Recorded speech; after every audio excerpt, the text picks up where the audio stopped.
We need to have conversations with people that think differently from us because we don't come to agreements and we don't come to stasis by keeping everything in separate buckets. That's literally the exact opposite of what yoga is. And too much of our conversations, I think, on the collective have become just that. And it's like, I think this way, you think this way, and I'm going to block you and I'm not going to interact with you. And that's not how anything's going to get fixed.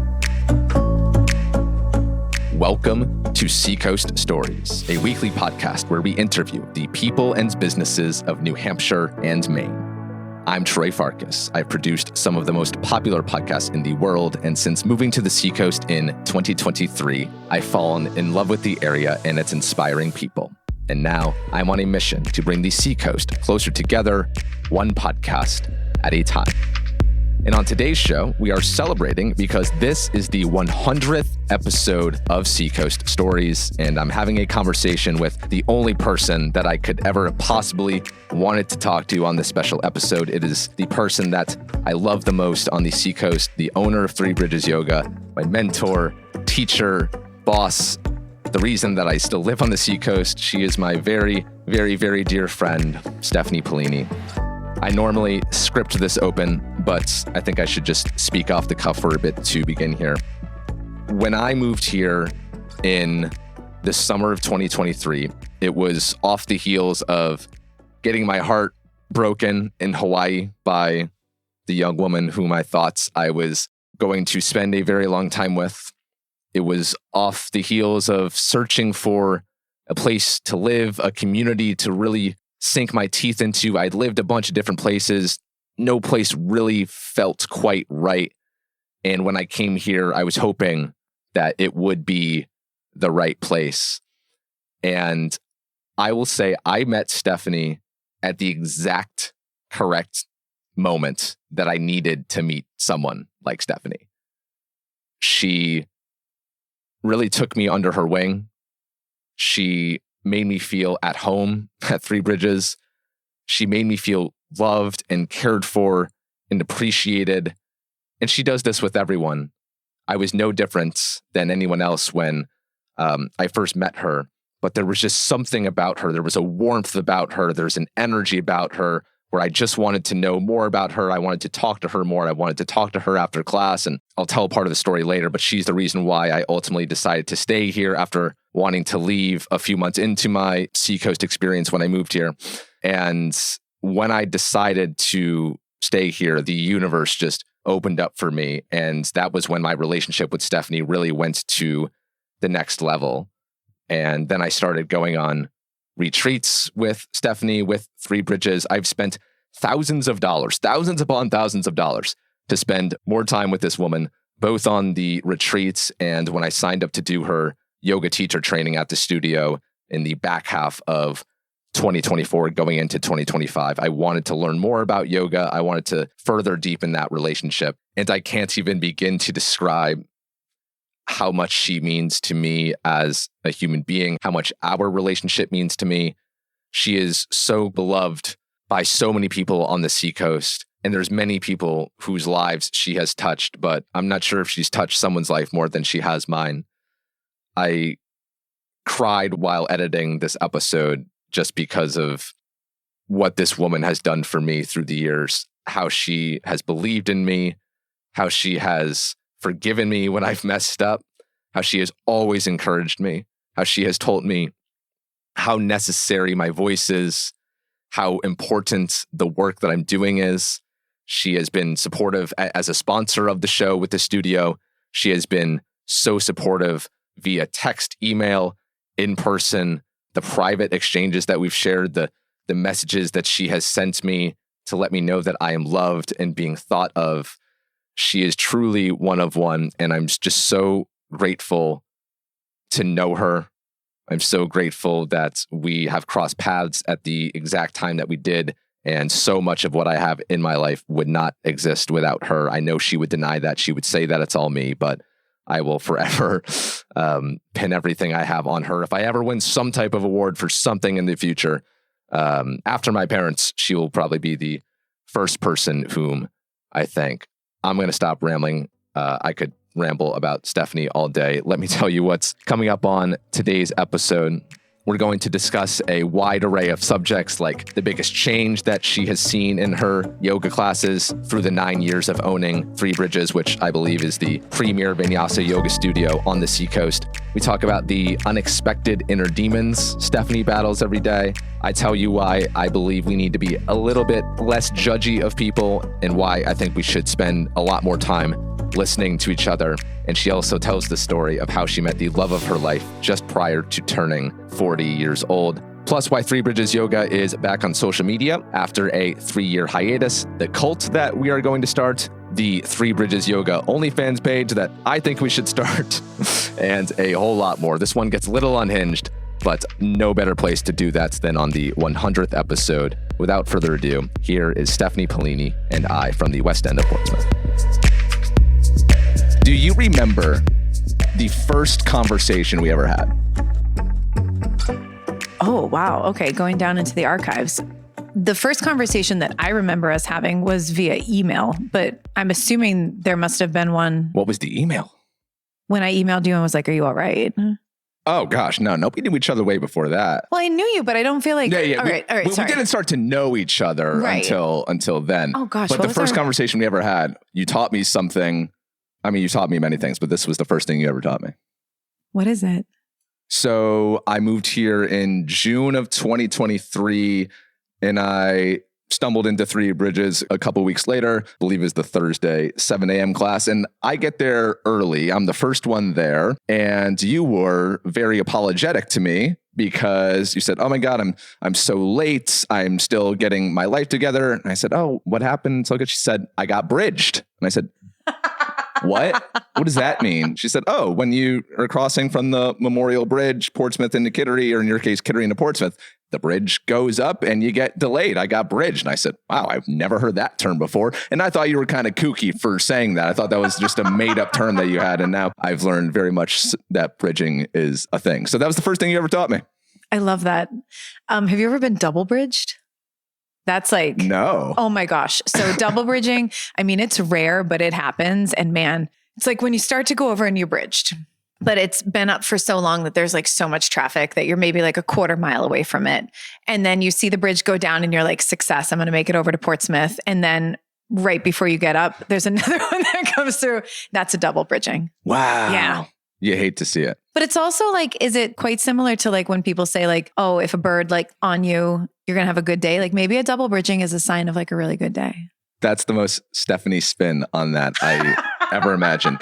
I want to read you something. So kind of going back to what you're referring to, that email. I've told this story on the show multiple times. I won't rehash it, but long story short, I had a blood sugar crash at your packed Sunday morning class, which often has 50 to 60 people in it. My phone goes off, it annoys the room, and I scurry out of there embarrassed by my phone alarm going off in the room. You ask me if I'm okay. I say, "Yes, I'm fine." I'm like, "Get away from me, woman." And then an hour later, you email me, "Are you okay?" And it was just a very, very meaningful moment. And it's ultimately the moment why I decided to give Portsmouth another chance, because I was set to move. I'd broken my lease. I was going to move to New York City and try to make it work there. And then an act of kindness from you and a couple other people shortly after that was like, maybe I should stay here. Maybe these are signs I should stick it out. So I'm glad I did. So that was when like our relationship started. And a couple months later, I decided to host this live podcast. Not Seaco Stories, my previous podcast that I hosted at the Music Hall Lounge. Crazy idea. No one knew who I was, new to the area. No one listened to my podcast. Stupid idea. But I knew I wanted to talk to you on it. And so when I have live podcasts, part of the process for that is I love to sit down with the guests that I'm going to talk to and get their entire life story before, so that when we actually hit the stage, we're dialed in, I'm informed, because there's not like pages and pages of research and that I could have looked through on the internet to find out about you. So I needed to learn straight from the source. So you and I go to Lil's for 2 hours and I hear the entire Stephanie Paolini life story. We don't need to get into it right now. I wrote an article in the Portsmouth City Lifestyle magazine about some of your stories. So if anyone wants to hear it, you can go there. But you've been through a lot in your life. You told me about moving to California without never having really given much thought to where California is, about being robbed at gunpoint in California. You had a battle with cancer. You had a divorce, attacked by dogs. The studio, Three Bridges, had swastikas drawn all over it a couple years ago. All sorts of things have happened in your life that we never would have expected. And so you told me all of this. And then the next day, I write in my little handy dandy journal. This is March 2nd, 2024. This is dated. After that talk with Stephanie yesterday, this is my voice. After that talk with Stephanie yesterday, I finally realized what my dream is. The thing I've been searching for. That thing that makes me feel incredible and inspired and like I'm making a difference. I want to talk to people for a living. I want to hear stories, to learn about the human experience.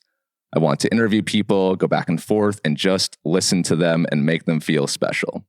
What I'm going to do on March 25th in a couple of weeks, the live podcast, is exactly what I want to do.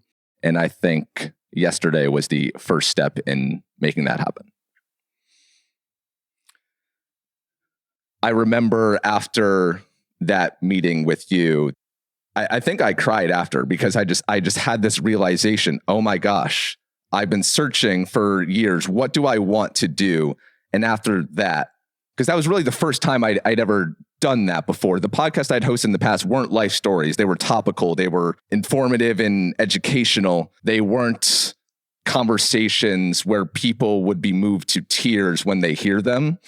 And when we first sat down, that was where I was like, oh, I think I've just stumbled upon what I want to do. And now fast forward 2 years and I've done 100 episodes of that. So thank you for inspiring me as always. I'm so proud of you. Like, I know I've said that a million times, but I'm so proud of you. And you are so, so good at what you do. I have to tell you, when you asked me, first of all, to be on the live pod and then to go down and chit chat at Lil's, I was kind of like, we knew each other, but like, I'd never like sat down and like shared coffee and like chit chatted with you. And I remember walking out of that meeting thinking like, damn, like that young kid can talk. And like, I was so impressed with the way you were interacting, the questions that you were asking me. And I left that and I was like, I literally, and I know I've said this to you before too, like I felt like a sense of renewal and a sense of like, I've got a little spark of hope right here, because if this is what's coming up in the ranks, like I'm good with this. And I think you have such a beautiful way of connecting with people and authentically talking with people. And you have this like gift to make people feel comfortable and to share their story.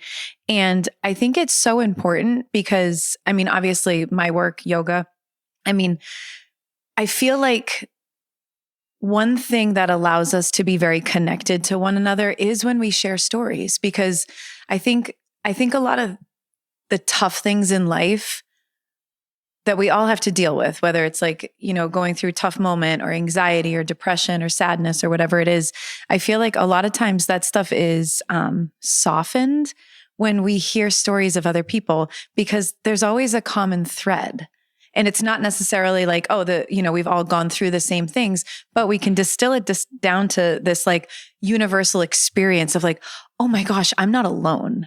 And I think what you're doing so beautifully and so wonderfully is letting people know that they're not alone and their experience has been shared in some way, shape, or form by others. And that makes people feel, I think it gives people hope. Yeah. Thank you for saying that. It's true. Thank you. And I think what makes this specific podcast so special, I mean, there's millions of podcasts out there in the world. There's a bunch of people who are interviewing celebrities, and Beyonce can go on a podcast and drop some inspiration and that you could then take to your life. But these interviews that are happening on Joe Rogan and Diary of a CEO and Mel Robbins, like these are with people that are so far and above, like living in Hollywood, living in mansions. They're not so relatable. What I love here is that you can hear Stephanie, you can hear Jen Wilder, go down the line of people. These are your neighbors. These are people that you can go talk to, you can go run into anytime. And for anyone who's looking for their mission, their purpose, their dream, they can go talk to these people, they can hear from these people and be like, oh, you did it, I can do it too. Whereas it maybe doesn't feel so much that way with the people who are in another stratosphere. I couldn't agree with you more. It's like when you get to see yourself in another person, that's when you're like, oh, okay, I get it. Like as much as I would love to see myself in Beyonce, I don't. But I can look to somebody that's inspirational like a Jen Wilder and be like, oh my goodness gracious, that's an inspiration. And that makes me say like, all right, I want to light a fire under whatever I'm doing and make it as big and magical and special as it can be, because this is your life. You get like one whack at it right now. Yeah. So you are a role model, a dear friend, not only for me, but also for many, many people on the Seacoast. Many people look up to you. Many people are inspired by you. And I know you're going to hate this, but have you on a pedestal, or your favorite word, you're their guru. You also make people feel very special. You love sending lengthy emails to the staff, to the yogis, the newsletters. I mean this to say, just like you care so much. You care so much about people, about your business, about the community, and it radiates to everyone who is around you. I don't know a single person who has any negative thing to say about you. And, you know, it almost feels like whenever people talk to me about you, I'm just like, love Stephanie, not a real person, right? You're too good to be true. You are so kind. You are so thoughtful. You will do anything for anyone at any time. And I truly don't know anyone else like you. That's very kind. I do care. And I've gone back and forth in my life about being like, do I care too much? Like, I've thought about that too, because I know the reason like I don't call you a guru. Because I'm not. You're not, because I know your flaws, right? I do think sometimes you care too much. I do think you believe in people too much. You probably give people more credit or more chances than they often deserve. But like, what's the harm in that? Truly, like, I mean that, like, because I have gone back and forth, and, you know, as I go through the years, and I feel like I've been who I am since I was a little kid. Like, I really do. Like, I feel like I remember like just being a little kid and feeling like exactly the same way I feel right now. And I do care a ton. Like, I think the best thing that we can do in this world with our life that we've been given is care for one another. Like, what the heck else is there? Like, does it matter if the bank account's stacked and like you have all the things? Like, the most important thing that we can do is take care of one another. And I think that the minute we begin to think like, oh, that person's not deserving of it, or, you know, they've wronged me, so I should, like, anytime we send out negativity or anger, I think the only thing that it's really hurting is you. Like, you've never left a conversation where you've been like nasty to someone, but like, and nailed that. Like, I feel really good. I think the better that we do in this world and the better that we move through this world, it's like the only thing that we can really do to heal everything. A lot of people think you have the perfect life, the quintessential, oh, she lives in Kittery Forsyth. She's a yoga teacher with a very successful business. She goes to Mexico all of the time. She's so tan. She is so gorgeous. She is all these things. She has the perfect husband. Never met a man who loves his wife so much. You truly do seem to have it all, but I'm curious to know what are the biggest challenges you're facing, the struggles, the issues, what's the mental chatter? What are you beating yourself up about, these kinds of things? That's a great question. And I love the way that you just worded that, because I was talking with a woman this morning, and she was asking me about, you know, we've been away for a couple weeks, and, you know, how is it? And she's like, wow, your life is really cool. And I was like, it is. It is. Like, I love my life. Like, I love where we live, and I love my job, and I love my husband, and like my family and friends. Like, I'm really happy. Like, I really am, but I've worked really hard to get here. And it's not to say that goes without struggles or problems, but it is to say that I am very, very grateful for everything that's around me. And I think the way that we experience our lives, so much of it is up here. It's our perspective. You know, like, two people can go through the exact same day and have two completely different accounts of it. But if you go through life with a sense of like joy and happiness and gratitude, it really does shift how you feel. But that's to say, like, of course, this doesn't come without like hiccups and obstacles. And if I was to think about the greatest obstacle right now, it's really figuring out what are all like the amazing things that I'm doing right now that really light me up. And what are the things that I'm still holding on to that I can begin to be like, I don't need to do that anymore. Like, I can get rid of that. I can create more space for like the joy and the happiness. What are some of those things that you are weighing getting rid of? Oh, this is going to get personal. That's the point. Oh gosh. Negative self-talk. I definitely struggle with that. So that's one that I've just been like, every time I hear myself saying something to myself that's negative, I just try to turn it off. And it's been helpful. Like, I've been conscientious about it. What are some of the things that you say to yourself? I mean, body image stuff for sure. I feel like that's deeply entrenched as a woman. I'm 45. So really kind of coming up in like the 90s when like, it's so wild. I look back, like, did you ever see the movie? No. Oh, right. You've never seen any movies. Right. But try me. Rats. Now I'm forgetting the name of it. It's that Renee Zellweger. There was a whole bunch of them. You know exactly what it is. The Tom Cruise movie? No, but that's cute too. Jerry Maguire. I've seen that movie. I love that movie. That's adorable too. I'm still trying to figure out I've never seen Titanic. Oh my God. I just watched that the other day. Okay. And I know I've heard of Jack and Rose and I know the boat sinks, but I really don't know the story. So, still want to know how Titanic ends. Do they die? Do they miraculously escape? No one spoil it for me. Okay. No, I want to go on considering how it ends. Do you have big plans this weekend? I think you need to watch this movie. No. Like, I literally just rewatched it recently. Unless you want to watch it with me, I'll watch then maybe it I can be convinced and I can come over and hang with Althea, your cat. Yeah. Okay, great. We'll get some crawlers and call it. Oh my gosh, I love this. Yes.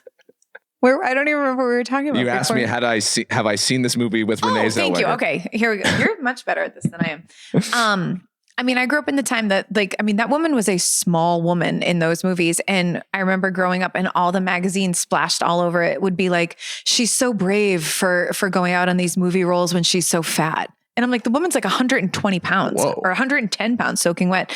So like all through the 90s, that very like heroin chic, Kate Moss. Is that, you're allowed to say that? I don't know. Like Kate Moss, like those super, super skinny women were like the women that we were like, this is what a woman's body looks like.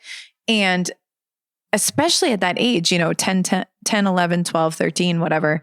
Like that's what we were taught is attractive. That's what we're taught women are supposed to look like.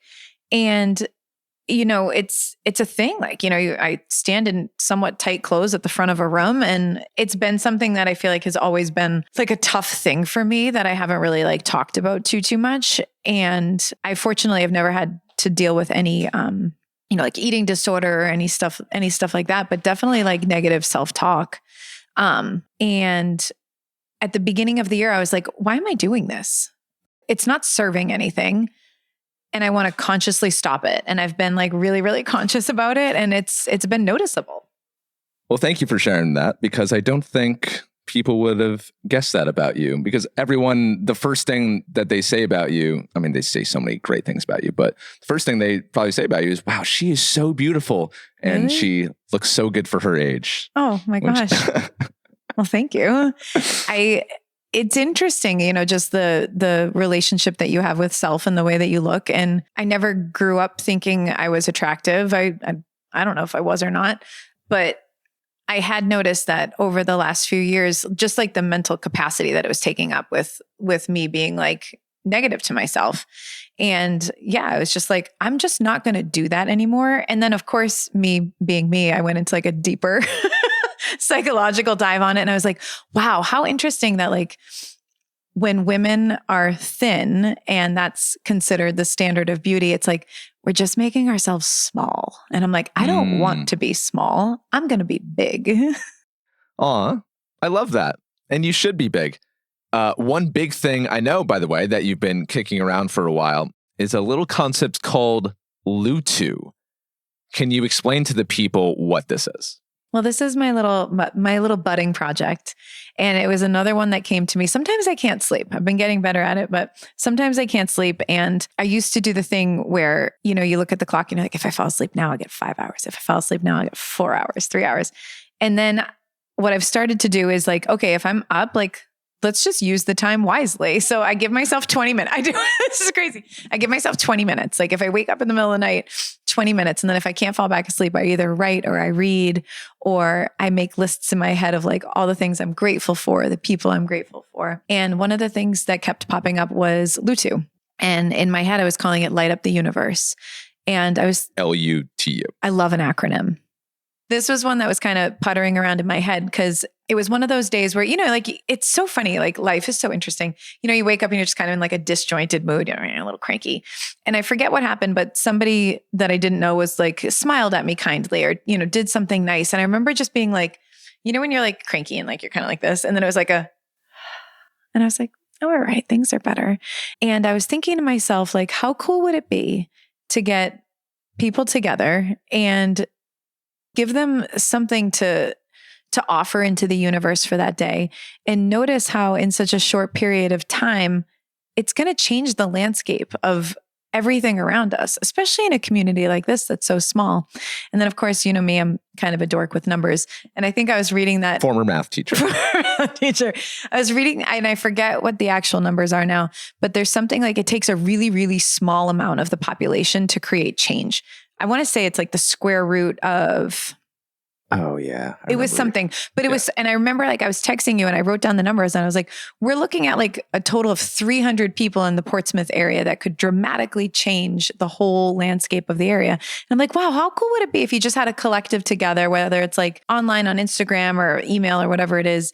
And you have these 300 people there going out every single day trying to do something nice. And I guarantee in like a very short period of time, you'd notice a palpable change in the area. So that's what I think Light Up the Universe is. And I think we need to do this. I love it. So when you say one of these 300 people does something, what kind of things come to mind? Little, like the little things. Because I think all too often we get like really hung up on like the big things. Same thing in life. It's like we miss all the little things along the way because we're shooting for the stars for the big things.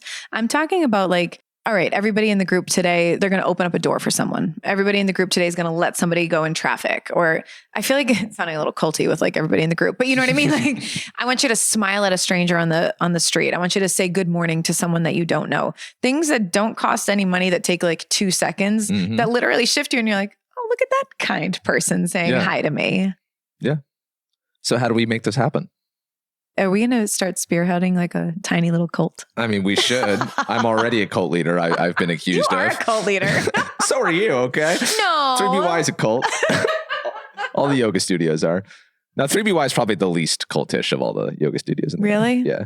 I like that. I don't like cults. Yeah. I'm anti. Except the LUTU cult. Except, yeah, I mean, but that's like a culty thing. Oh my gosh, that is literally how cults get started, isn't it? Okay. I think what you and I should do, because I'm going to loop you in on this one, is we should pop it out there on social media and be like, hey, who wants to do this? Okay. Or maybe it doesn't even need to be that formal. Like maybe you and I just, for the next week, we try to pop something on like a social media story where we're like, go smile at a stranger today. Go hold a door for someone and just see. Could also hang something up at the studio. I mean, you have thousands of yogis who pass through the Three Bridges doors every month. Could issue a challenge, that's set at the beginning or the end of a class. Hey, this is our LUTU challenge of the day. I love that. Because basically at the end of every class, I have everybody pause for a second and set some sort of intention for the day. Because I think it's important because I love yoga. You don't say. I know. And I think the most important, yes, it's beautiful. We need to move through the practice on the mat, but we also need to remember to integrate it into our daily lives. And yoga, the practice to me that we do on the mat, that's for ourselves. That's to connect back to ourselves, but it's practice for living in a state of yoga out there. And what a cool offering it could be at the end of practice to be like, roll to your side, go smile at a stranger today. Have a good one, Coming up, the big change that Stephanie has seen in her yoga classes in the last few years. Plus, I address some pushback that I've received on a recent podcast episode. That's next. But in the last few weeks, you've heard me talk about Oomph Salon, which is tucked away in the West End of Portsmouth. We're neighbors. We love them. This award-winning salon is owned by podcast alum Tanya Hart, who also owns another West End business that both Stephanie and I are a huge fan of. And by another West End business, I mean that business is right upstairs from Oomph, and that is Ash Alchemy Spa. Ash Alchemy is an award-winning holistic spa focused on restoration, healing, and intentional self-care. Ash Alchemy has been voted best massage in the Portsmouth region multiple years in a row, offering services like therapeutic massage, facials, and energy-based treatments. This spa blends clean, organic products with skilled practitioners, creating a calm, grounded experience that feels both luxurious and deeply restorative. It's a perfect complement to Oomph, whether you're coming in for maintenance or a full reset. I've gotten a massage there. My friend Kate loves to get foot soaks at Ash. The aromas in the room are all on point. The vibes are immaculate. And the staff makes you feel incredibly welcomed and cared for. To learn more about their offerings, just visit ashalchemy.co. Back in December, I mentioned Sage Portsmouth a couple times. It's the new condo community right over in the McKinnon's Plaza. And in the last 90 days alone, they have sold 10 of their condos. So if you are one of our new neighbors, welcome to the Seacoast. You picked a good spot. We are so lucky to have you. But if you listening are still searching for your next place, Sage still has some options on the board. Studios, 1 bedrooms, 2 bedrooms, they're all thoughtfully laid out. They got clean, modern finishes, the kind of place that feels so lovely to come home to after a long day at Northampton Beach. The building itself is dialed in too. There are private office spaces in the lobby if you're working remotely and need to hop on Zoom without your laundry pile in the background, which I know the struggle of that. There's a fully equipped fitness center perfect for squeezing in a lift in between afternoon meetings or, in my case, podcast edits. You've also got plenty of parking, shared community spaces like the game room, all the maintenance is taken care of for you, and the best perk, you live right next to some of my favorite Seacoast small businesses like Hins, Dough, and Vita Cantina, which, oh my goodness, I had the best tacos of my entire life there on Saturday night. I think that's a good enough reason to take a hard look at these condos. Plus, when you want to branch out, you're just minutes from downtown, the beach, and basically everything else that makes living on the Seacoast special. If you're curious, go see it for yourself. Head to sageportsmouth.com and book a tour with Janice, Tommy, Lauren, any of the staff. They'll walk you through it and answer every question you've got. I remember in yoga teacher training, which I did at Three Bridges, my favorite part was just all kind of like the side conversations that we had. And I remember at one point you said that yoga is needed more so now than ever. Why do you believe that? So when I first started teaching, I remember like one of the things that I used to always say was like the sutras, they're written 5,000 years ago or whatever. This is the ancient yoga text. Exactly. And I would always say to people, I think the thing that we hear more often than not, especially when people are like beginning to get into yoga or whatever, like, oh, I'll do that, but like, I can't meditate. Like people love to say that, oh, I'm sorry, my mind's too busy. And I'd always be like, boop, you're cute. Everyone's mind's busy. Literally, the sutras were written 5,000 years ago. And yoga chitta vritti nirodha, yoga is the cessation of the fluctuations of the mind. I was like, so that's just part of being human. Like, I love it when people think that they're different and like, oh, I can't meditate. But, I started to think about that recently, and I think we've gotten even more distracted. And while it is definitely just a happenstance of being human, that our minds are busy, that we have an inability to sit with things, especially when they're uncomfortable, I think it's gotten even worse with technology. I hate to like always hang my hat on that, but social media, smartphones. Did you ever watch? I just did it for the 3rd time. What is it? Try me. That movie about social media. What's it called? The documentary about it? Yeah. Yes, I did watch that. The Social Network was about Facebook. That was about Zuckerberg, but yeah. Yes. You know what I'm talking about? Yes, the documentary, yeah. And well, first of all, one of the biggest takeaways that I took away from that was, oh my gosh, this line haunted me. It was talking about how like the platforms are free or whatever, Instagram, Facebook. And it said, if you're not paying for it, you are the commodity. I was like, oh. So I immediately set my little downtime timer on my cell phone. So I'm only on Instagram for 30 minutes a day. And I very rarely even come up against that. Yeah. Like I was like, okay, no, I'm not going to be anybody's commodity. But circling back to why we need it even more than ever, I think we're really distracted, and we do kind of have an inability not only to sit with things that are uncomfortable, but to sit with things that aren't true to us and hold space for it. And we're in a moment right now where people are really reactive, understandably, where people are really angry, understandably. But I don't know, I don't think that collectively we have the tools to really handle it. And it's interesting. I was teaching yesterday and a woman came in who's a huge supporter of you, of course. Oh, we'll keep names off. okay, great. Yeah, you were going Tell to. me after. I'll tell you after. And she was talking about how you were having a conversation with someone who I don't think she maybe saw eye to eye with. And as she was sitting there kind of sharing it with me, it was interesting because I think originally when she was sharing it with me, it was almost to say like, oh, wow, I didn't think Troy thought that way. And she came to it, I kind of feel like on her own, because I was just kind of like listening and, you know, kind of wanting to know where it was going. But I was like, we need to have conversations with people that think differently from us. We need to have conversations with people that we disagree with, because we don't come to agreements and we don't come to stasis by keeping everything in separate buckets. That's literally the exact opposite of what yoga is. And too much of our conversations, I think, on the collective have become just that. And it's like, I think this way, you think this way, and I'm going to block you and I'm not going to interact with you. And that's not how anything's going to get fixed. And I think our yoga practice teaches us to find space between emotion and action. It's important to learn how to sit with something. And more often than not, I've found that even if you don't agree with someone or they have completely different views from you, there is always that common thread somewhere. And you're never going to find it if you don't have conversations with people that you disagree with and you don't allow yourself to sit in the uncomfortable. And I really, really, really believe that the better we get at that, the closer we're going to get to healing all the stuff that we are dealing with right now. Mm-hmm. Yeah, I think we are probably in the most closed-minded era. I think what I pride myself most on is just how open-minded I am.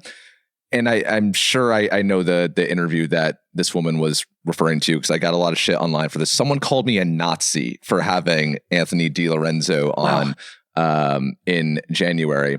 And I'm just sitting here asking questions just because I want to make this clear. Just because I have someone on the show is not an endorsement of that person.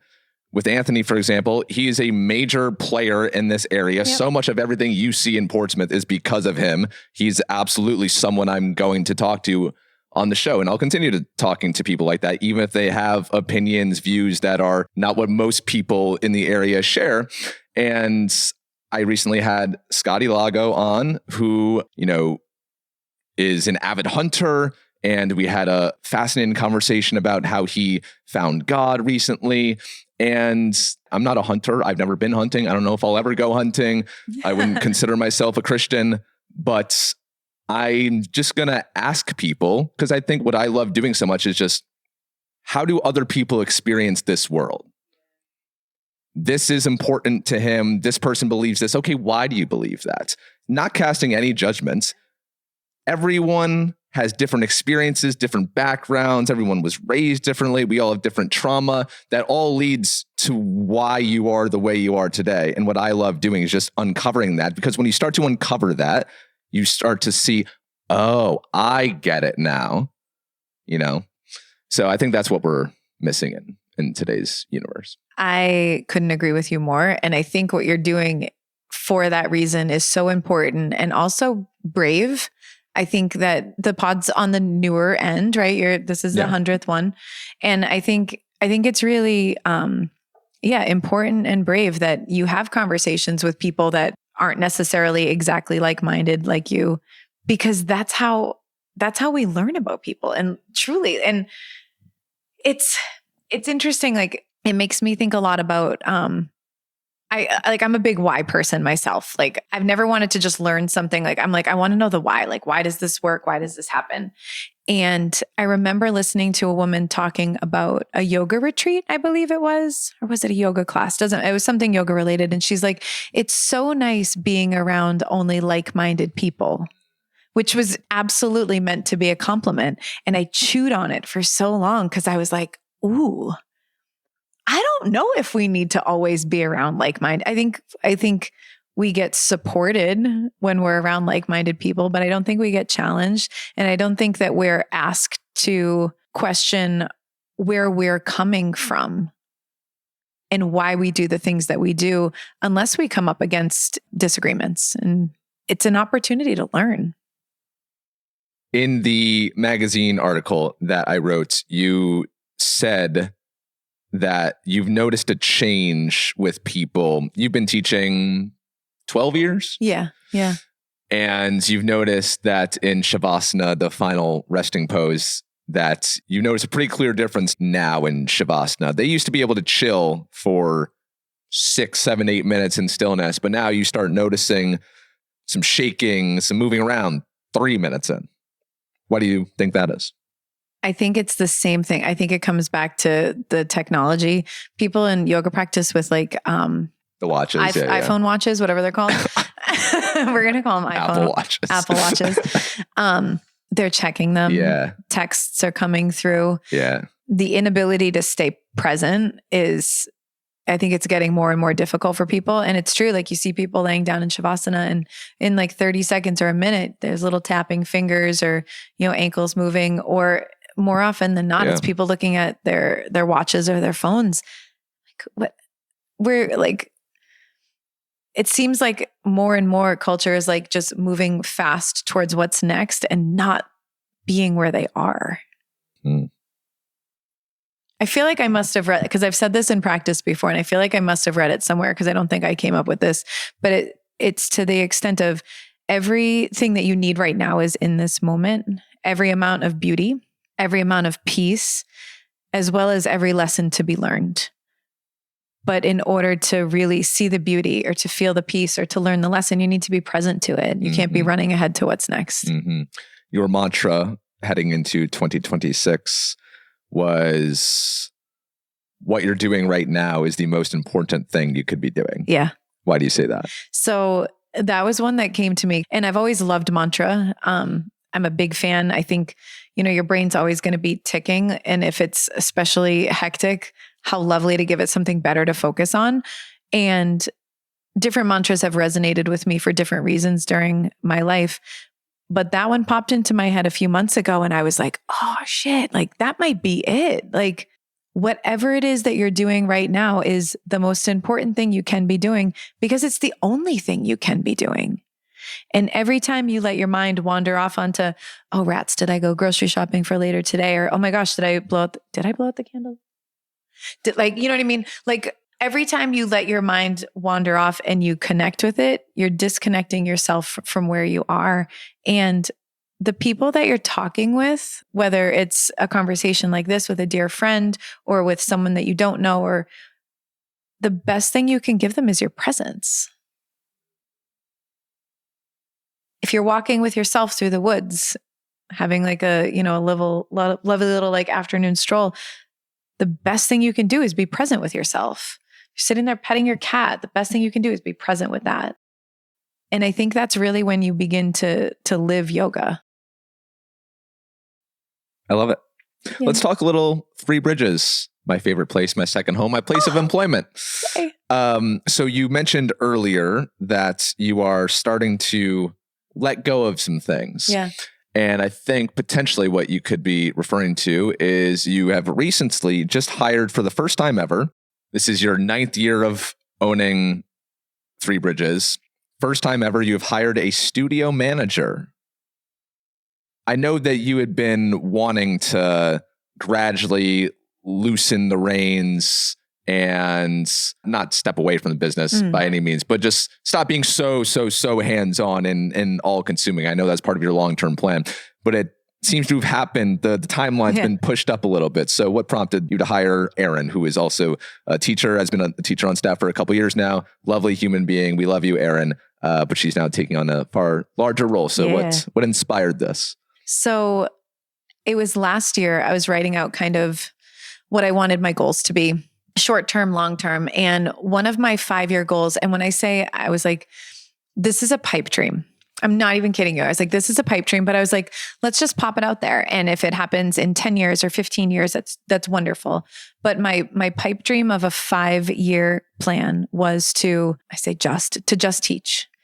And I was looking at my day-to-day and I was like, what are the things that like really like spark me? Like, what do I love? And I was like, I love teaching. Like, I absolutely adore teaching. I love it, love it, love it. And I started to take a look at like, all right, what does the landscape of my day-to-day look like?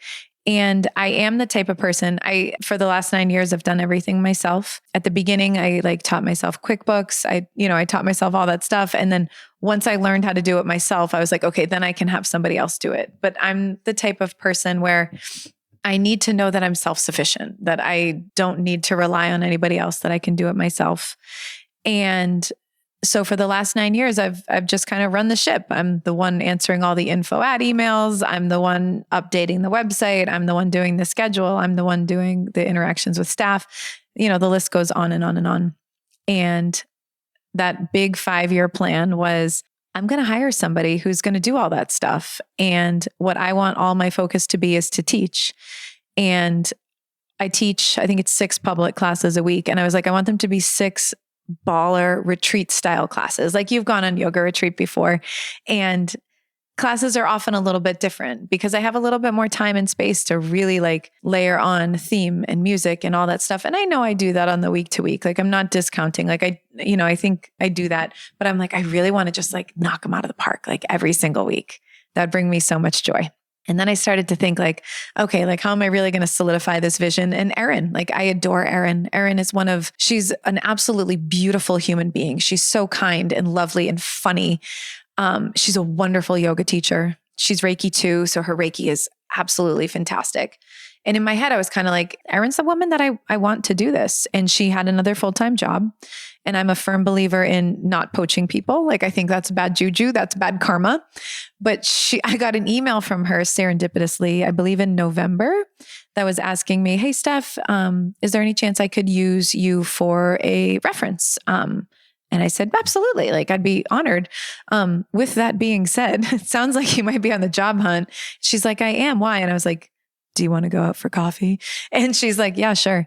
So we went out for coffee and I explained to her, I was like, this is kind of happening a little bit quicker than I was expecting, but this is my goal and I want you. And it seems like you're looking for a job. Do you have any interest in exploring this? And she was lovely. We were sitting at coffee and she goes, yes. And I'm like, no, I want you to go think about it.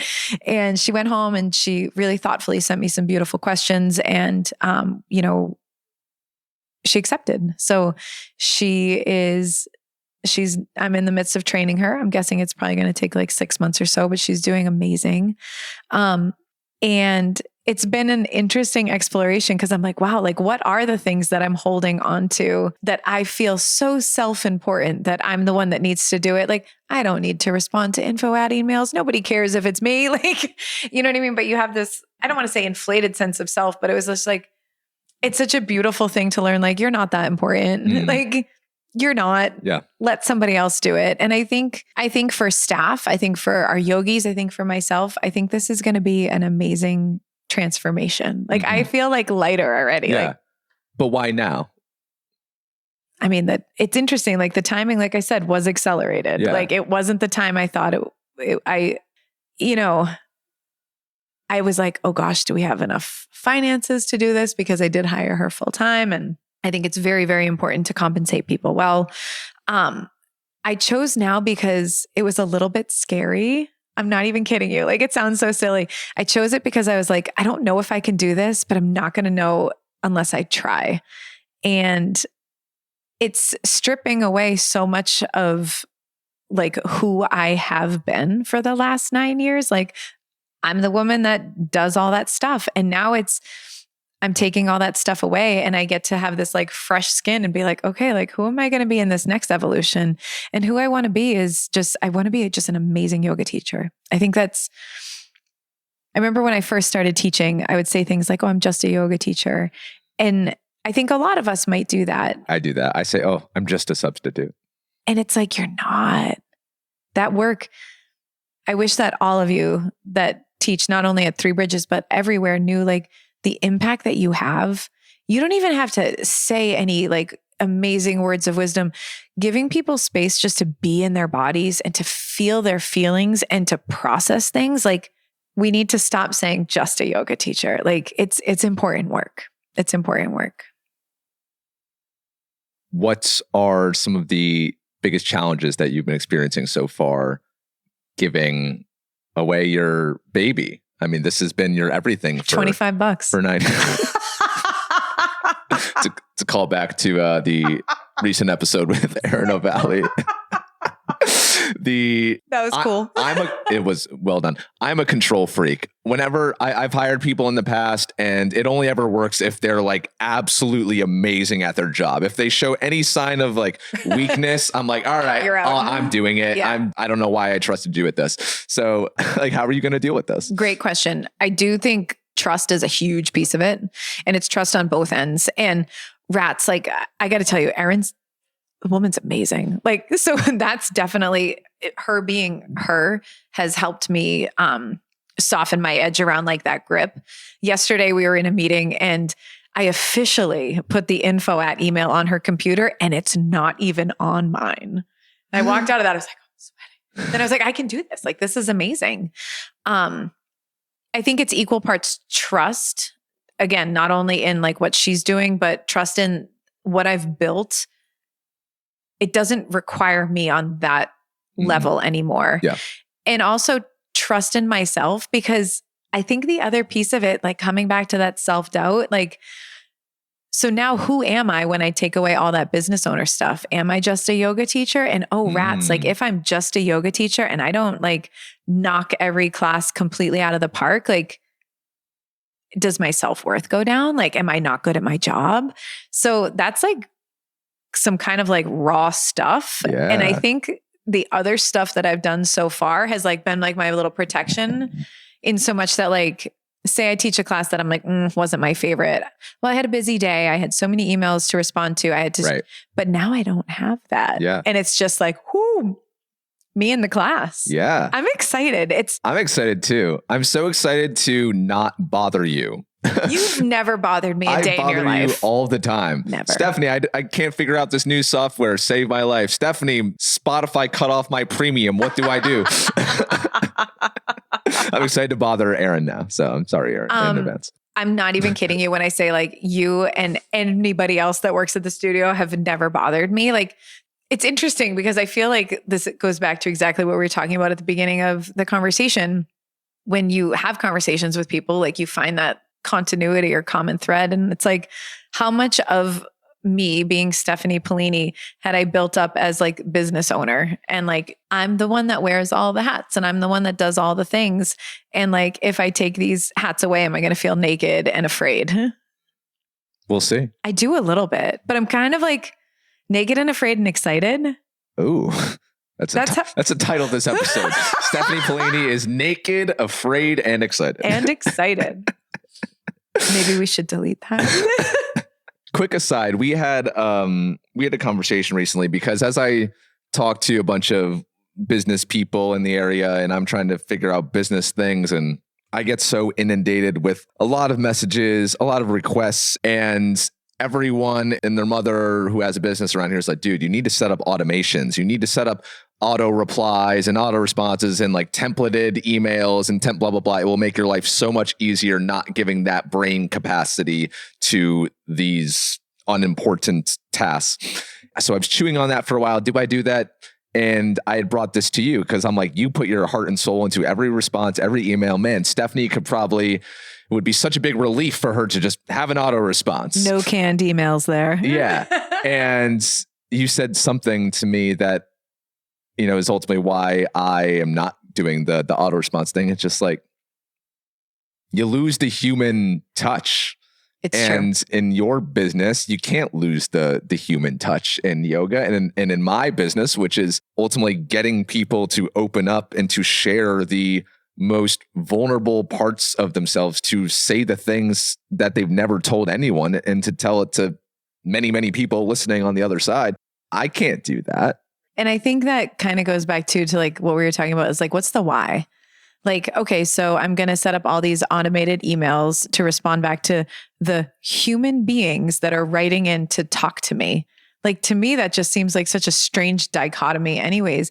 But it's like, what you're doing is having conversations with people. And I feel like it's not you. And I feel like it would be a disservice to what you're doing to be like, okay, our initial interaction is going to be automated. Like, bleh.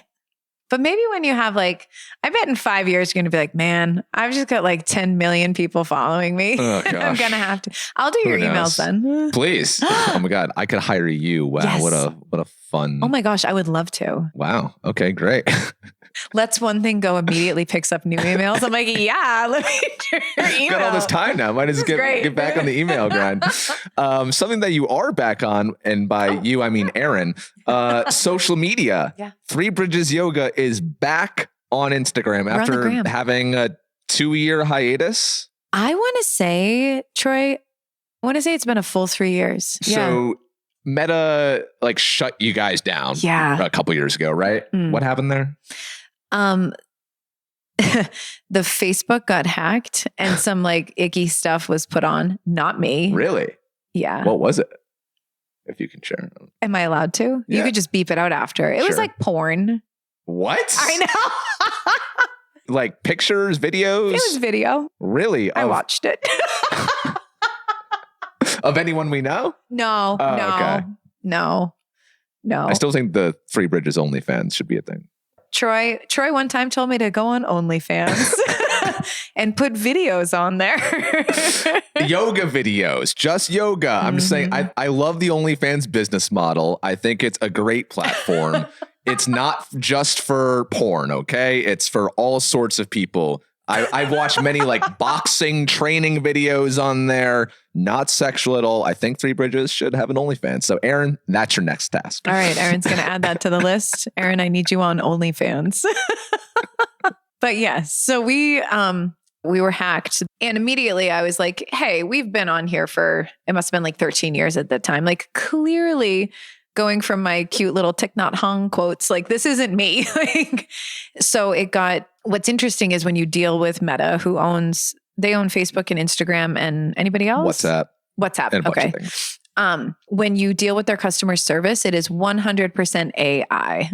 So coming back to that human connection piece, obviously AI wasn't understanding. Somehow it got reversed. And by somehow, I mean, I know an attorney at Meta, and we got the platforms back. And then I want to say within 6 months, they were hacked again and it was taken down. And the amount of time, energy, brain space I was spending on getting this thing back, that not for nothing I didn't enjoy doing anyways. I was like, what am I doing? I am fighting to add this back into my day-to-day when I didn't like doing it anyways. And I was kind of like, you know what? Hands up in the air. I'm just going to let social media go. And my goal was 1 full year. I was like, just see if we have any change in business. You had something like 10,000 followers on Instagram, I remember. It was pretty good. Yeah. We had a pretty good because I mean, we had it since 2011 and I want to say it was 23 that was shut down. Pretty solid following on Instagram, Facebook. And, once it got taken down the second time, I was just like, I'm not doing this. And I was like, I'm going to wait a year and I'm going to see if I have any like direct impact on business. And what was really interesting was there was an impact on business, but it wasn't negative. Like I didn't see any drop in sales. We actually had a better year than we had the year before. Not saying that those, relationship doesn't, what is that scientific thing? Relationship. Correlation isn't causation or whatever. But I will say this, that it was, first of all, nice not being on social media or not having to be on it every day for work. And, I know that some people have to, and that's totally fine, but we didn't have to. And it freed up a ton of mental space for me because I was not having to go on there every day and put scheduling and, events and words of inspiration. And it was really interesting because I was prior to it being, shut down, I thought it was a direct indicator of how well the business was doing. It was like, oh, if I post something and I get a couple hundred likes, okay, we're doing well. Or if I post something and there's only 10 likes, it's like, oh, my business is failing. And it had like zero connection to the two. But now you're back. But now we're back. Ooh. So sweet little Erin was like, she's like, I know we don't have social media. Do you care if we bring it back and I do all of it? And I was like, go for it. I love that. And kind of going back before to when we didn't have it, one thing that I did really love was we had just had the website redone, and it was directing obviously all the traffic to the website because there was no other way of connecting with what we were doing. And I also, and I don't like to only highlight the negative things. There's some beautiful things on Instagram and Facebook. Like there's Seaco stories. Like Seaco stories, like cute cat videos and recipes or whatever it is. Like there's really beautiful stuff on there and there's really informative stuff on there. But there's also stuff that's, not great. And I really enjoyed not directing our yogis to social media to find everything. And also not everyone's on it. So I was kind of like a little bit proud of that. But when Erin wanted to bring it back, I was like, if this lights you up, like if you enjoy doing it, like do it. And she was like, I do. I love doing it. And I was like, if you love it and that's going to make your job like more enjoyable or happy or whatever it is, go for it. So she launched it and yeah, we're back. Yeah. Go follow at 3 Bridges Yoga on Instagram. At Give us a follow. @3bridges.yoga. If none of you listening have never been to, that was a double negative. If none of you, maybe I'm right. If none of you have never been to, if any of you have never, I'm honestly, I'll break the fourth wall here. I'm hungover. I went to D Street Tavern last night with another yoga instructor. Did you sing? Of course I did. There was no one there. So I sang 2 songs. What's your karaoke song? You haven't been to D Street. I've never done karaoke. Which is absurd. Give me a song. I'll sing it. If you make me watch Titanic, I'm dragging you to D Street. Okay, but what am I going to sing? Am I supposed to know what you're going to sing? No, you have to give me a song. I've never done karaoke. Oh, the song that you told me to put on my birthday party playlist. Mariah Carey Fantasy? Mariah Carey, that's a tough send though. I don't know if I have that range. You got it in you. All right, I'm going to have to practice in the car. Yeah, never done karaoke in my life. Sorry, I interrupted. If any of you haven't, if the people listening have not stepped foot inside 3 Bridges Yoga before, and they want to, we have a fun deal that we're offering Seaco Stories listeners, right? Do you remember what that is? I do remember what it is. So Seaco's Story listeners are able to get 1 month unlimited at the studio for the incredibly low rate of $45. So very special just to your listeners because I love you so much and I love the conversations that you have with people.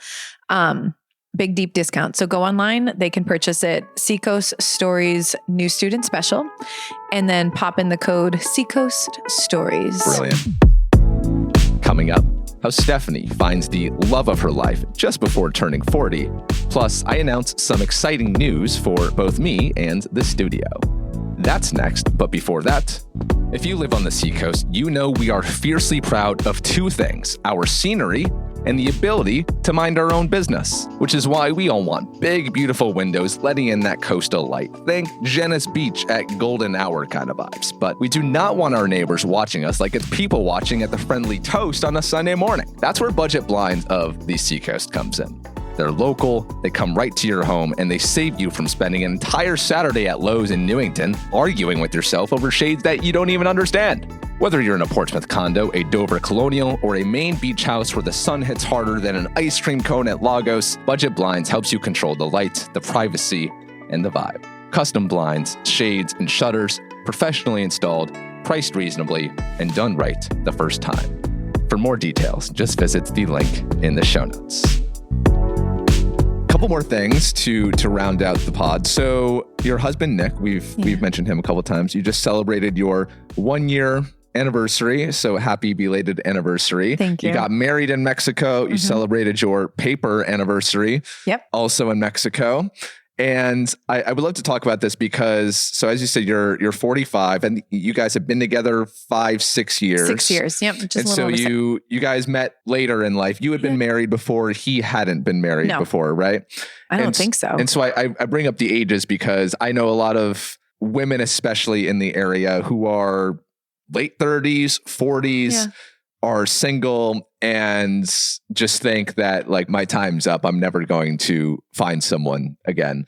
And then, at 39 or whatever, you fell madly in love with someone who you guys are just so obsessed with each other. I've never seen two people look at each other the way that you two look at each other. And it's so inspiring. So what words of wisdom can you give to the single folks listening who think that they are just never going to find someone?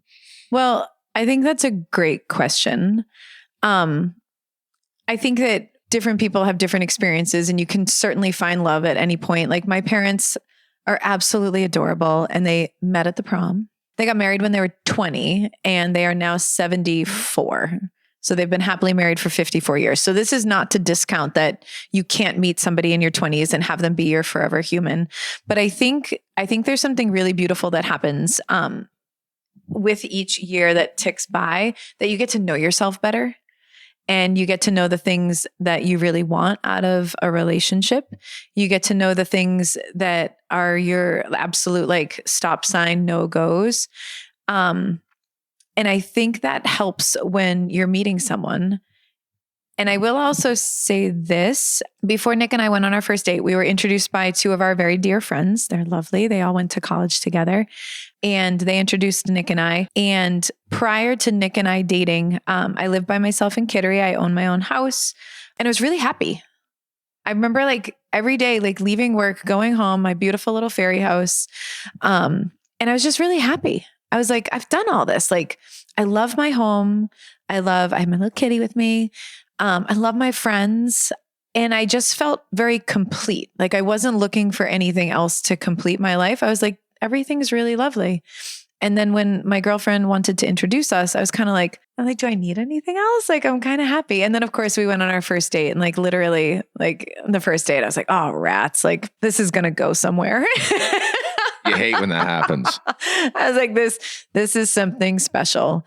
But one first date at row 34. Row 34 at the bar. He wore all denim. He wore top to bottom denim, which truly is like one of my favorite outfits. Something he's never worn before. And when I walked in, he looked at me. I came from teaching. It was a Tuesday night, teaching my Tuesday class. So I went over in yoga clothes. And he was like, I'm wearing all denim. And I was like, yo, bro, I have eyes. Like, what is happening here? But going back to it, before we started dating, I remember, and I don't know, because you can speak to this. I don't know if this is a female thing more often than not, or if it's a universal experience. But I remember, being single and going on dates with people. And so much of my focus was like, did they like me? Did they like me? And I shifted that. Like, I don't know what happened, but a light bulb went off probably 6 months or so before Nick and I went on our first date. And I shifted it to, do I like them? So much, I think it was ego forward of like, you go on a date and, you want to put your best face or best foot forward, and, you leave and, I'd say most dates are like, okay, right? Yeah. Like most dates aren't great. Most dates aren't terrible. Yeah. First dates are never like, oh my God, that was amazing. Totally. They're like, you're just trying to survive it, Bingo. Like, it's like, you're trying to like not sweat through your clothes and like not be weird. And cause I do feel like most of them are okay. Like you don't have like the highs and the lows. And I remember always leaving dates being like, oh, I hope I did that okay. Or like, do they like me? And like, truly that shift of being like, hold the phone. Like, am I interested in them? Like, that was and it's so small and it's probably silly. Like, I don't know if everybody does this. And I was just like late to the game at 39 or whatever. But I really started to shift like, do I like them? Do I like who I am around them? Do I like how I feel around this person? And that was a really easy way to begin to be like, that's not for me. That's not for me. That's not for me. So I think that there's real benefit, honestly, to dating later in life. If we're going to call like late 30s, later in life, you know yourself better and you know what you want and you know what you're not willing to put up with. And I think it's more exciting. Like I feel more myself than I did in my 20s. So it feels to me like engaging in relationship, whether it's, in my romantic relationship or friendships, it's like, it's easier because you don't have to have all that, like the layers on you. You're just like, this is who I am. If you like it, cool. If not, that's cool too. Yeah. So I think it's better to date later. Okay. You got to wait. I'll like stay 10 single years. like 10 more years. Sorry, ladies. Yeah, there's a queue for sure. There is a queue, isn't there? We'll talk about that offline as well. Awesome. I can't wait. So how did you celebrate the anniversary? We actually were in the town that we got married in. So you were on retreat. I've taught there for the last, I think, 5 years with Sarah. Sarah Olson, shout out. Olson, love her. And Nick and I always go to this little town just north of there. Started out like 3 days, 4 days. We went for a couple weeks this time. And that's where he proposed to me. That's where we got married last year. And we were just up there. We went to like a beautiful dinner. But other than that, we just kind of like, we spent the day just like enjoying each other. And we talked a lot about like, what was your favorite thing from this past year? Aww. I know we had just kind of like heart to hearts on like, what's been your favorite thing? And like, what's the most exciting thing that you're looking forward to? And we talk about like what we're going to be like when we're old. And like, Aww. It's interesting because you only know what you know. And this isn't to say like I've had terrible relationships. I mean, some of them haven't been great. I've heard stories. But like, you only know what you know. And I think I always thought that a relationship always had some sort of strife or anger, like people yelling at you is normal. And then I met Nick and we started dating, and it was really interesting because I was like, oh, relationships are just that. Like it's a relationship from two loving people who are doing their best to show up for one another. And I've always been pretty chatty, I feel like, with my friends, but not in relationships. Like I had been told many times that I was very closed off. Really? You? So like very the most open, verbose person I know. But like in relationships, I'd always be like, wow. Like not let my guard down. I never wanted to like speak my true feelings or show my inner self. And Nick truly, truly, truly has made me feel safe enough to trust to do that. And it's like, I'm 45 and I'm like just doing these things for the first time, which I'm sure all of y'all cool young people have been doing forever. And I'm like, wow, this is different. Oh, yeah. What do you think are the qualities that your relationship has that make it so special? Ooh, I mean, on that. Whoa. No, so let's talk about that's Seaco Stories After Dark. Okay. Seaco Stories. Well, I told you about my new idea. We can talk about that later. A glass of wine.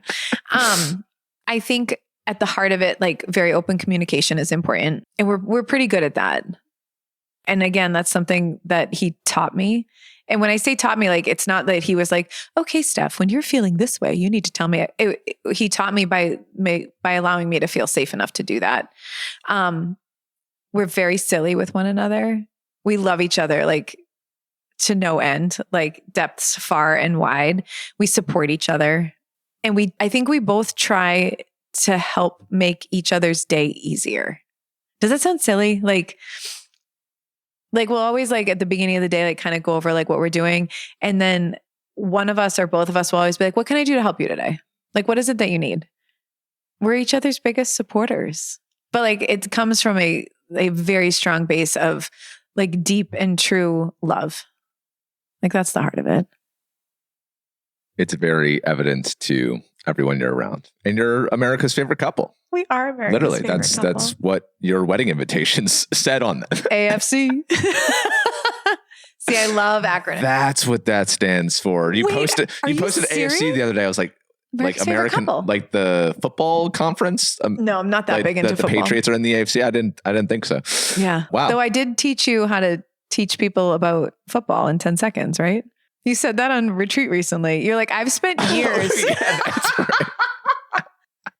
Yeah, I've spent years trying to. Football is such a complex game, and there's so many weird rules that when I studied abroad in Scotland, I was throwing around the football with a German, and I was trying to explain to him the game. I was trying to explain to him a punt, and he was like, "So you just willingly give the ball to the other team?" I was like, "Yeah, that is really bizarre. Why do we do that? Bizarre thing to explain to someone." And so I found myself explaining football, and it's so difficult. And I've tried through the years to explain football to people who've never watched it. And then, yeah, you said on retreat, you get 4 chances to go 10 yards. If you don't get it, it goes to the other team. That's football. Like that's the heart of it. That's football. Yeah. And you throw a mean spiral, by the way. Thanks, Dad. Yeah. That's thanks to my dad. Yeah. That's what Nick said made him fall in love with me. When he saw the spiral. Yeah. Yeah. That's fair. He's like, I was falling, but I saw you throw a spiral and I was like, whoa. Stephanie, anything else on your mind? Anything else that you really want to share? Any big 3BY events coming up? Plans? Any Seacoast tea that you want to spill? I know you love the tea. You love the hot gossip. I love the hot gossip. I just never want to be the ingredients. Well, like that's very important to me. I mean, we've got tons of cool things coming up at 3BY. Ooh. We have a Scotland retreat in May. We actually have one spot open if a Seaco Story listener wants it. I'm just looking to get rid of the last room. So hit me up. I will give you a very good deal on that. Ooh. You want to come? I mean, I would love to come, but let's chat about that. Okay. We have another one popping off in the fall in the Azores. Right. But I think honestly, like just more community engagement stuff, like hangs with the members, new things, just like activities and events with everybody. And I really do feel like this is going to be like a new unfolding of the studio. I'm excited. I'm very excited as well. I'm very excited to be a part of it. In fact, in just a couple weeks, I will finally become a regular teacher. I've just been substituting since last June or something. And Fridays, 7 a.m., taking over for the great Sarah Bennett as she's leaving the Seacoast, sadly. But yeah, Fridays at 7 a.m. You can come practice with me at Three Bridges. You start Friday the 13th. Which I don't love that for me. I think it's amazing. March 13th, not February 13th, just for your listeners. So sad to see Sarah go. She's such a beautiful teacher. I'm really excited. She got into chiropractic school, which is amazing. And I am wildly excited that it makes space for you to be teaching every week.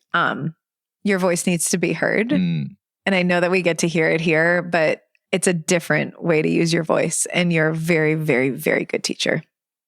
But a terrible employee, right? Tell the people what's just terrible about me. I didn't lock the door one time. Oh my gosh, I had already forgotten about that. Yeah, I didn't lock the door one time. I get phone calls during class, often during Shavasana, which I still can't figure out for the life of me how to silence my phone and to not get phone calls. Even on airplane mode, even on Do Not Disturb, it just happens. I don't know. I can't explain it. Shut your Wi-Fi off. I guarantee that's what it is. Okay. What else? What else am I terrible at? I love this. These are all things that I had already forgotten about. Yeah. Because I had to lock them up. Otherwise, I would have been furious. Thank you for believing in me. Thank you for teaching me everything I know about yoga, for teaching me about getting bridged, and for your friendship, support, love. I love getting a 5:38 a.m. email from you on Monday. It makes my week every week. And whenever your name pops up on my phone, and whenever I see you out and about in person, whenever I take your Thursday, 7 a.m., Tuesday, 4:30, it's 6. You teach like 6 classes a week. I'm rambling. Stephanie, I love you. Thank you so much for joining. And I wish you all the best in 2026 and beyond. Thank you so much. I love you so dearly. I know I've told you this a million times, but I am not exaggerating or kidding. You absolutely give me hope for the future. Like, I am so proud of all the work that you're doing. So please keep it up. Thank you, thank you, thank you. I'm so grateful for you. That's Stephanie Paolini of Three Bridges Yoga. Again, if you've never been to the studio before, but you'd like to check it out, you can use the promo code Seacoast Stories to unlock a great deal for the Seacoast Story special when you visit their website. If you used to go to the studio, but it's been a while, then we'd love to see you again there soon. As I said earlier, this is the 100th episode of this podcast, and I just wanted to give a big thank you to everyone who has ever pressed play on this show. Whether you're brand new or a day one listener, I'm extremely grateful for anyone who has spent their precious time with me and this brand that I've been building for the last 18 months. It's been the most meaningful work of my career, and I seriously can't thank you all enough for the support. But let me promise you this, we are just beginning. 2026 is off to a hot start, and the team and I are in the trenches planning out the podcast and event calendars, as well as continuing to turn this little hobby into the business of my dreams. I will fill you all in on that in due time. But for now, I hope you all have a great week. I will see some of you in Portland for Dinner Club on Wednesday. But otherwise, a reminder, as always, that if you see me around the Seacoast this week, please stop me and say hi. I would love to hear your story. Until next time, have a great week, everybody. I'll talk to you soon. Live free or die.